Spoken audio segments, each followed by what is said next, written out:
Got it. Go for it. Dear Heavenly Father, we come before you tonight, Lord. Some of us with very heavy hearts, Lord, and I just pray that you would heal our hearts, Lord. Give us peace and comfort.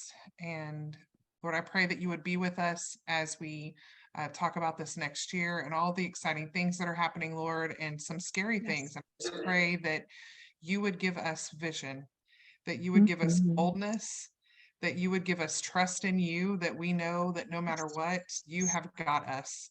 And I pray that you would be with every person on this call, that you would be with their families, Lord, that you would just help us to be the best version of ourselves that we can be, Lord. Work through us. Thank you so much for this business, for our coworkers, for our leaders. Thank you, Lord, just for everything that you've given us, but especially for Jesus. In his name I pray. Amen. Amen. Thank you. It's all you, Victoria. Unless you lose power, and then it's all me. Okay. Yeah. So right before the prayer happened, like, I don't know if y'all heard the big crash of thunder. Anyways, thanks for everybody for being here today. So last week we talked about how it'd be really great to do a call on systems and really kind of practice what we were talking about last week and kind of go through something that would make the year start off well and whatever. But then Aubrey messaged and was like, what do you think about doing our, vision for the year, like word of the day, vision board, that kind of thing. And I just totally forgot about how important that is. And how important it is to have many tools in our toolbox, just like we tell people with supplements, they can take supplements, but there's so many other tools in your toolbox to be healthy. You can work out, you can eat better, you're drinking more water. And so I think the same goes for our business. Having tools in our toolbox is really important to get our business going and or just our life in general. It's really important to have a vision for what you want to see and some goals, whether it be for your business or for life or whatever. So one of the things that I think is super important, particularly because recently I've been seeing a lot of videos of people, not just in network marketing, but this guy I went to high school with, he's the same age as I am, he's a millionaire. And one of the things he talked about, he's doing these videos now on Instagram, and he talks about how he has a vision board and he has things that he puts down to manifest, or whatever word you want to use, for what he wants to see for his future and what he wants in his life. And so I've been seeing a lot of leaders in this company talk about the same thing. And we used to do that. We used to do vision boards. And I remember the convention that we had in Orlando, I think that was 2019 or 2018, I can't remember, where we all sat around all these tables and we were cutting magazines out and we were gluing and just doing all these things. And I forgot about that. I forgot how important that is for our year to get us started off right. So that's what we're going to do today. Is what we're going to talk about today, and all of that. So Aubrey, I don't know if you want to talk about the word stuff, and then I'll jump in after that. Yes. Okay. So I wanted to give y'all a couple of tips about your word of the year. And some people make several words of the year, like they have a word for their business and they have a word for their relationships and they have a word for something else. So like there's a lot of different ways to do this, but here is the reason that you need a word for the year. My dad always said, if you don't know what road what road to take, any road will do. If you don't know what road you're on, imagine that you were going on a trip. Imagine that your husband comes in and says, I'm taking you on a trip, start packing. And you're like, dude, I love that you're taking me on a trip, but I can't pack because I don't know what to pack. So you just grab like 16 suitcases. Some of my Louisiana girls, little bougie girls, do that anyway. You grab 16 suitcases and you pack all the shoes and you pack your winter clothes and you pack, if you're going on a trip tomorrow, you could be going to cold, you could be going to the beach, you could be going anywhere. You're just throwing everything in, and then you feel exhausted and annoyed because you don't even know what you need, okay? So a word of the year is like a guidepost. It's like a destination. It's like a filter, because so many things are flying past our brains all the time. So many thoughts are going on in our heads. Y'all, we have a lot of thoughts. The average person has a whole lot of thoughts, and the average woman, I think, has even more thoughts than the average person. So there's just so much going on. And that word, if you pick it smartly, can help you focus and help you filter out the things you don't need. You can be you can't carry 16 suitcases to the airport or you're going to be exhausted and cranky. It's like that when you try to carry around all these thoughts and all these activities, and it's not what you need to reach your goals. And then you don't reach your goals and you feel like a failure, but it's really not, but it's really because you weren't clear on your goals. And your word can kind of go with your goal and help you to focus and filter and have clarity. When I was studying about goal setting, something really interesting I found was almost all New Year's resolutions fail. Well, that's really depressing. And I'm a super optimistic person. I don't like that. But it was like 95% of people or something like fail with their resolutions. I think it was 95% of people who lose weight with a diet gain it back. Okay. And then it was like a huge percentage of people don't even exercise or like lose their New Year's goals after the resolutions after the first week. And even more of those have lost them by 6 months. Like New Year's resolutions don't work, yet we keep making them because we love this idea of a resolution. But what does work is goals, smart goals, and writing them down helps you be like 40 something percent more effective, maybe 43, I think is the number.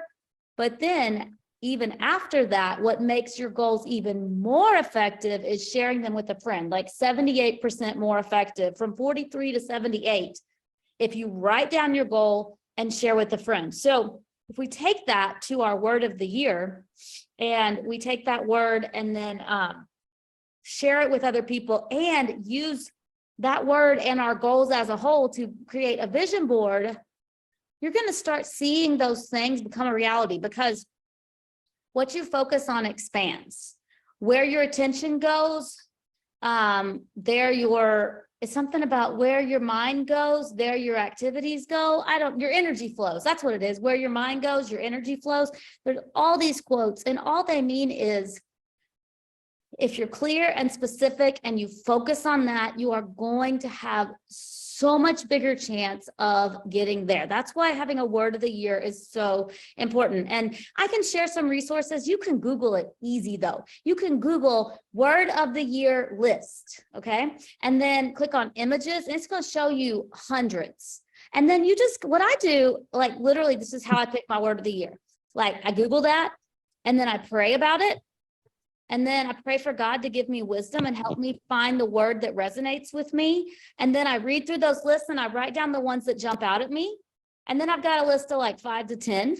And then I read through those words and I keep narrowing it down. I'm like, which one fits what I want to be and do and become this year better? And if I can't narrow it down to like one, then I might narrow it down to 2 or 3. Because I'm kind of like that. But anyway, that's how I do that. And then Victoria was going to share a really quick story of how she picked a word of the year and how it really made an impact in her life, to give you a real life example of that.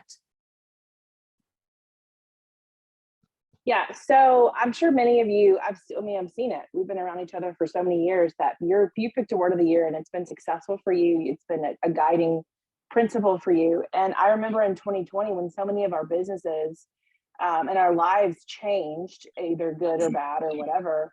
I remember that year in January, I had sat at the same rank at gold for 3 years, almost 3 years.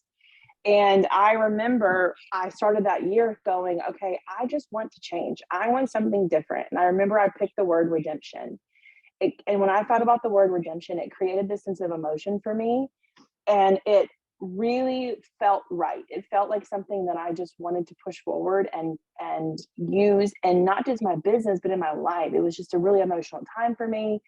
And I remember I made it an intentional thing to think of a good word that felt good to me. And I thought about that word often throughout the entire year. I'm like, this is redemption. This is an example of that. And it felt really good. And of course, a lot of our businesses grew heavily in a good way in 2020. I experienced a lot of personal growth in 2020 And I remember that word just being such a guiding principle for me. And I forgot about that until, Aubrey and I were talking the other day. And so that was a big example. I know a lot of you guys have similar experiences with your word. Some of you, like Mary Ann, still use your word in a lot of your posts. And they still mean so much to you because you have tied, there it is, joy, hope and joy, because you've tied so much of experiences and success, or even negative things. Like it can be anything that you've tied to something that it just means something to you. And it's a guiding principle that's just really something that's going to be impactful for you. And it's almost like an anchor that you can use for your year, for what, like I said, for whatever facet of your life you want to use that in. So move on to vision boards, Aubrey, or did you want to talk about the word of the year a little bit more? I am done with word of the year unless anybody has an example of a word of the year that, now only like a 1 or 2 minute example, but a word of the year that you've chosen and how that actually, because what I told Victoria is a word of the year can be just a thing. It can be just like that trip you're going on where you don't have a clue where you're going on. If you just randomly pick a word and don't apply it. Like, I mean, I have a lawnmower. It sits in my driveway. It does not mow the lawn. Like, you don't want your word of the year to be like my lawnmower. Like, it's great, but it doesn't work. It doesn't do anything for me. So if you have an example of when you chose a word of the year and it was successful and it helped you to make the choices you needed to make and be the person you wanted to be, then, or, and focus your mind, then feel free to share that. And if not, then we're going to make examples of that this year. We're going to work on that. Last year, I chose the word present, like being present in whatever I was doing, wherever I was, especially with my family. And I went back to that constantly. And this year, my word, which I chose a few days ago, is focus. It's focus. Oh yeah, that's a good one. Yay! Because there one. are all the things, and I have to focus. So that's my word. Awesome. Anybody else want to share? I don't know what mine is yet. I'm going to have to do what Aubrey suggested of going through the list, because I want something that says, but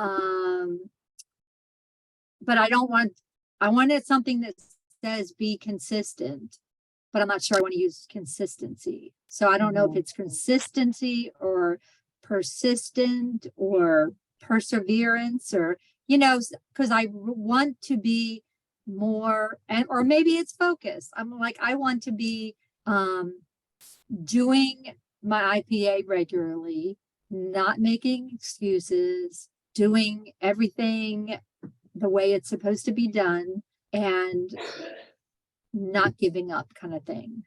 So I gotta think about that. If y'all have any thoughts, send me a message.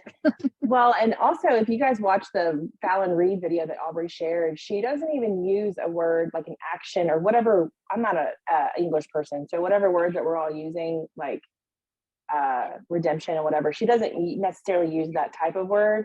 It doesn't have to be defined in any kind of like facet. But also, you don't want to pick a word and then beat yourself up on the constant that you're not, achieving the goals because your word is, this powerful thing that you're tethered to, even though, like I said, it is like an anchor. But, you want to just be careful that you're not going to beat yourself up if you're not meeting things using your words. So, like I said, guiding principle and exploring that over the next week, and then sharing with us in our group chat would be really important, just to have accountability. And I think it'd be really cool if you have a word now to share, to give us some ideas, to kind of spitball a little bit. So, all right.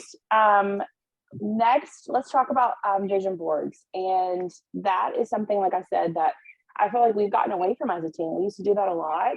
And I think in 2020, again, that's whenever I remember I made the vision board, did the trainings with Brooke, and the momentum movement trainings that we had. And that's one of the biggest things that Brooke Hemingway pushed, is that you need to put things on paper or whatever, Canva or however you want to make it, that are small and big. It doesn't have to be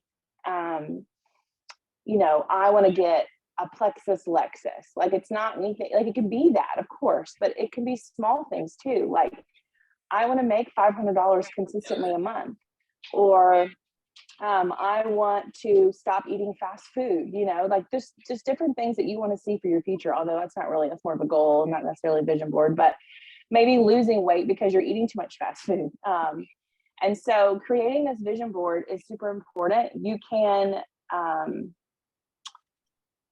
can create something digitally, you can create on paper, but what we wanted to see is that we all create something, and then we're going to put it in our chat and share with each other some of the cool things that we're doing, if you want to. I think that would be really nice to see other people's goals and some things you have in the future. And you don't have to make this right this second. You can take your time. You can spend the week kind of looking through things, jotting notes down.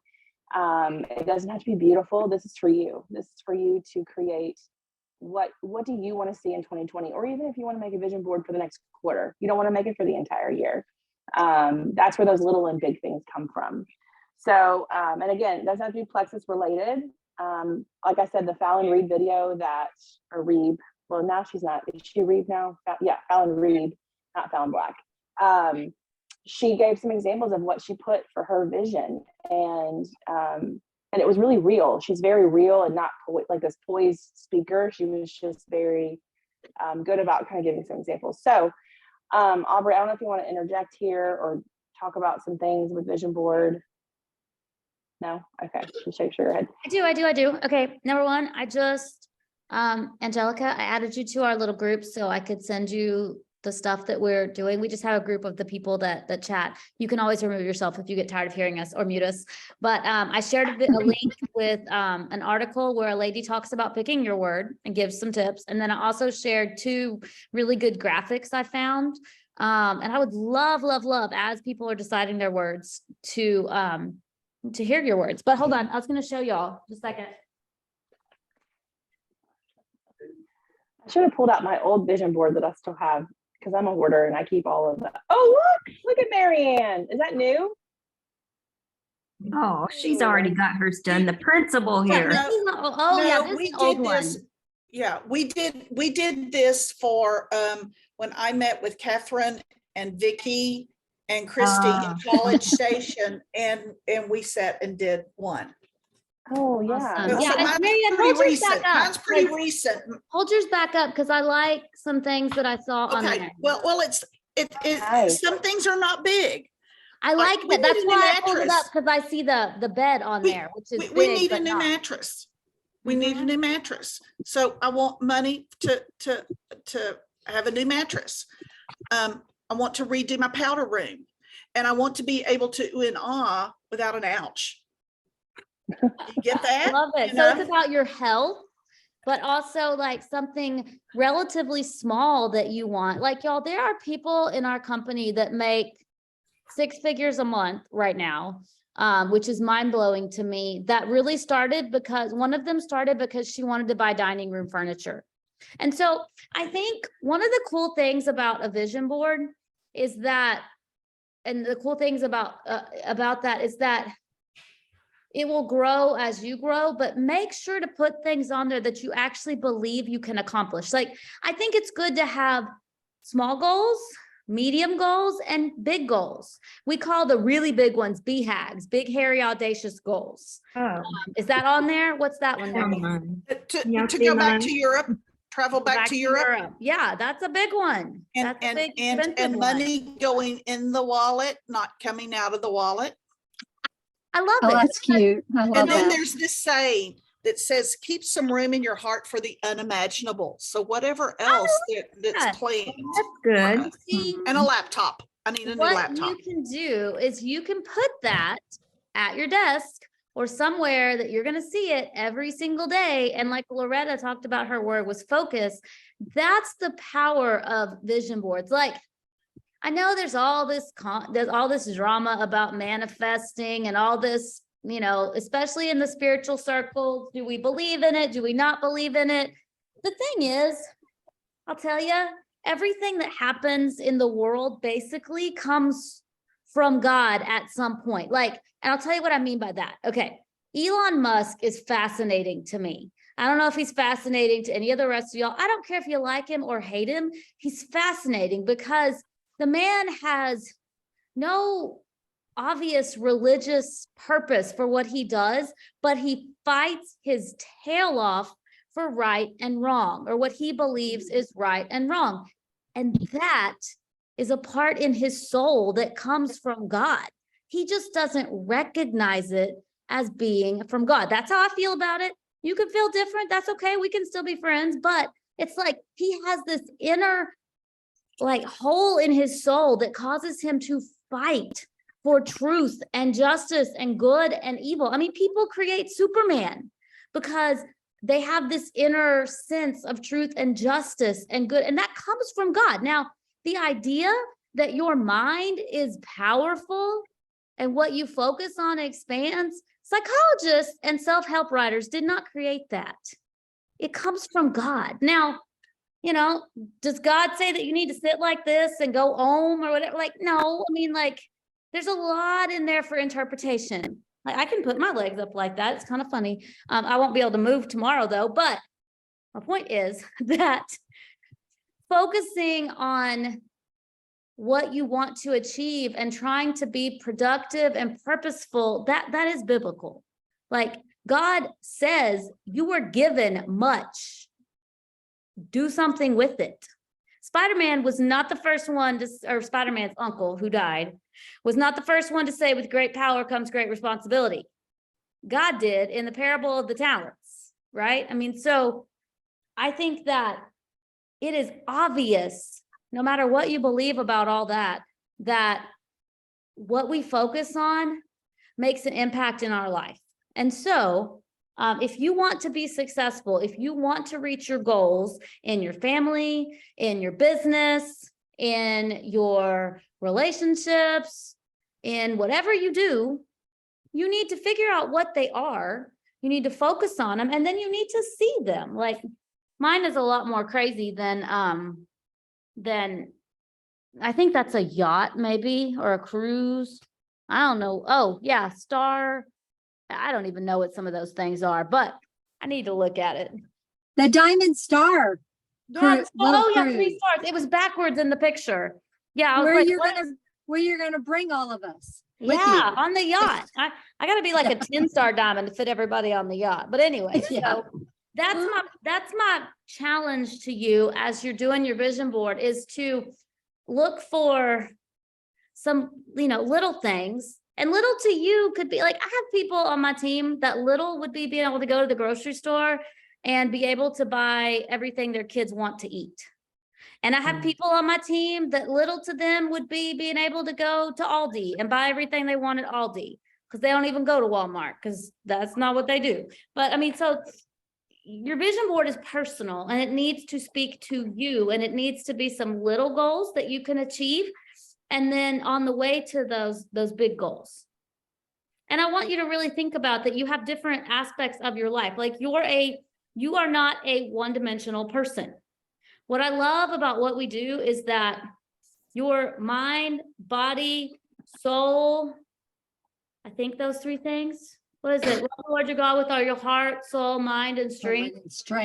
Yeah, so those things, like, we can help people with their health, physical and emotional, but then that can also help people with their relationships and with their spirit, you know, with their spiritual walk. If you're in a ton of pain, then you're, you know, I mean, if I'm in pain or sick, I'm not a very nice mama. You know, if I'm exhausted, it takes a lot more work for me to be a nice person. So, but think about the different, you know, like, so I love what Marianne did, because she didn't just focus on, these are the physical things I want in my life. You know, it's like, I want this for my relationships. I want this for my, you know, I want this physical thing that I can buy for my house, but I also want to feel better. And like mine says, changing lives and better together somewhere. I think better together is on here somewhere. I saw it. It says it somewhere. I seriously can't find it now, but it's on there. I give up. Anyway, I really thought it said better together. But so for me, it's important that I do this with people and that I do this by helping other people. And so that's important to me. So put what's important to you on there, because on the days that you don't want to get out of bed, on the days that your children are being extra, on the days that those church members are showing you why they need a minister, and that, because church people could be some of the meanest people. Just saying, I've been there, done that, because Satan cares more about making them be jerks than the gas station attendant or the Dollar General person. But on those days when things are hard, you can look at that and be like, okay, I'm doing this for this. Or, Marianne could be like, well, I don't really want to work today. I would really rather watch Netflix, or for Marianne, it'd be going out to eat with her friends. I'd really rather go out to eat with my friends. I don't want to work. And she could be like, but I want to bed, because I'm going to sleep on that bed every night. So I need to put my butt in this chair and do my work, and then I can go out to eat with my friends. So that's kind of the point. Like, it's a tool that will help you. And I've talked enough. So who else wants to talk? Victoria shouldn't give me a chance to talk, because I had a steroid shot today. So. Oh gosh. I will say that one of the things I remember going to Catherine Knotz's house a couple of years ago. Where did we go? Oh, before that wonderful camp retreat where we went to the bathroom with shower curtains between our toilets. Move on. Move on. Yeah. Yeah. Anyways, I remember going there and going in her bathroom to get ready, and she had these incredible quotes, like framed in her, like sitting on her countertop. And I'm sure some of y'all might do that too, but I just thought that was such a great reminder to put whatever you're doing somewhere, to keep reading it every day to remind yourself. That's just something simple that I was just very impressed with. So anyways, we're low on time. So does anybody have anything else to add before we stop the recording and go on with our night? I just want to introduce my friend, Meg, who's joining us for the first time, and she didn't get my message until late. So I'm like, come on. So. Welcome. Been on once or twice, but maybe not on our new call. Yeah. No, not on it's our been new a long ones. time. Yeah. Awesome. Yay, welcome. I'm sorry. Yay. I was with my mom, so, and I left my Wow. phone in the car, and Her sweet mom's so in I'm her like sitting here 90s, doing nothing, and I'm like, darn, I could have finally made it. Well, we'll be back next Monday, right, That's lady? right. Okay, That's right. all right. Every Okay, Monday. so That's good. at Ruth Ann, make sure that we get Meg added to the chat so that Okay. we can encourage each other with our words and our vision board, because I think that, like, I thought my thing said better together on it. I'm gonna find it eventually. It's on there. No, it is. I don't know how I read that. It's really not on there. But anyway, so we are better together. And I love the collective intelligence that comes from brainstorming and stuff. So, and I truly care about every one of you and want to hear the word, that, because you're probably excited about your word. So I want to hear it. And then when you create a vision board, whether you do it on paper like this, or whether you do it on, on Canva or on WordSwag or whatever app you use, or whether you draw it on a piece of paper, whatever you do, I want to see it so we can be excited about it together. Yes. I'm love going that. to stop the recording now so that we can share it and people won't have to listen to an hour